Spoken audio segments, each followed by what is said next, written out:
கடல்ல இருக்கக்கூடிய சிப்பி பார்த்தீங்கன்னா, அந்த சிப்பிக்குள்ளேயும் நத்தைக்குள்ளேயும் அந்த துவாரம் வழியா கடல் மண்ணோ அல்லது கடலுக்கு தூசியை உள்ள போய் உராய்வை ஏற்படுத்தும். சிப்பிகள், முத்துக்கள் அந்த உராய்வை தடுக்கிறதுக்கு அப்படின்னா ஒரு திரவத்தை சுரக்கும்.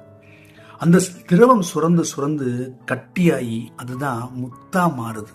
நமக்கு கொடுக்கக்கூடிய முத்து, நத்தையும் அந்த சிப்பிகளும். போன வாரம் நீயா நாடல், அதை ஒரு பக்கம் அனாதைகளாக இருக்கவங்க, இன்னொரு பக்கம் அவங்கள திருமணம் பண்ணவங்க, ஒரு கணவன் மனைவி.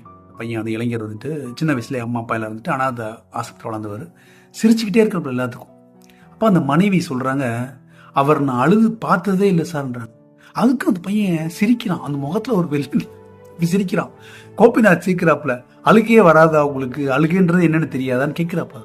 அப்போ சொல்கிறாங்க, சின்ன வயசில் நிறைய அழுது பெண் போட்டிருக்கு சார், மறத்து போச்சு, எனக்கு அழுது அழுது மறத்து போச்சு, இப்போ அழுகையே வரதில்லை, சிரிப்பின் மூலமாக சமாளிச்சுக்கிறேன், யார் என்ன கேட்டாலும் சிரிச்சே சமாளிச்சுக்கிறேன்னு சொல்கிறாப்புல.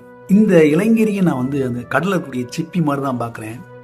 தனக்குள்ள இருக்கக்கூடிய சோகங்களை வெளியே காமிச்சிக்காம சிரிப்புன்ற முத்து மூலமாக, முத்து போன்ற சிரிப்பு மூலமாக அந்த ஸ்மைல் தான் ஃபேஸ் இருக்குது, வெளி உலகத்துக்கு அப்படிதான் தன்னை காமிச்சுக்கிறான். அந்த சோகங்களை அழுத்தி அழுத்தி சிப்பி எப்படி திரவத்தை சுரந்து தன்னை பாதுகாத்துக்குதோ, அந்த சோகத்தை புற மனசுக்குள்ள வச்சிருந்து, ஏன்னா வெளியே காமிச்சா வெளி உலகம் இவங்க சோகமான ஆளை தான் பார்க்கும், நெகட்டிவாக தான் பார்க்கும், இன்னும் சோகம் அதிகமாகும். அப்போ அதை காமிக்காம தன்னை தற்காத்து கொள்ளக்கூடிய ஒரு திரவமா எப்படி சுரக்குதோ சிப்பி, இவன் அந்த சோகத்தை புறம் தனக்குள்ள வச்சு வெளியில காயும் போது சிரிப்பை மட்டுமே காமிக்கிறான். அந்த சிரிப்பின் மூலமா தன் சோகத்தை மறைச்சிடன்றது அவனுக்கு மட்டுமே தெரியும், வெளியில யாருக்கும் தெரியறதில்ல. அதோட கோபிநாத் சொல்றாரு, இவரோட சிரிப்பு தாங்க இவருக்கு அழுகையும் சோகத்தையும் சிரிப்பு மூலமா காமிக்கிறாருன்னு சொல்றாப்புல. நான் சிப்பி மாதிரி தான் பார்க்குறேன் அந்த இளைஞனை.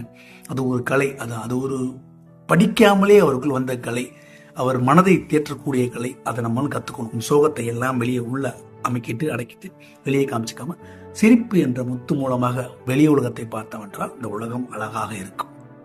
நல்ல சிந்தனை விதைப்போம், நம்பிக்கை வளர்ப்போம். அன்புடன் நம்பினார்.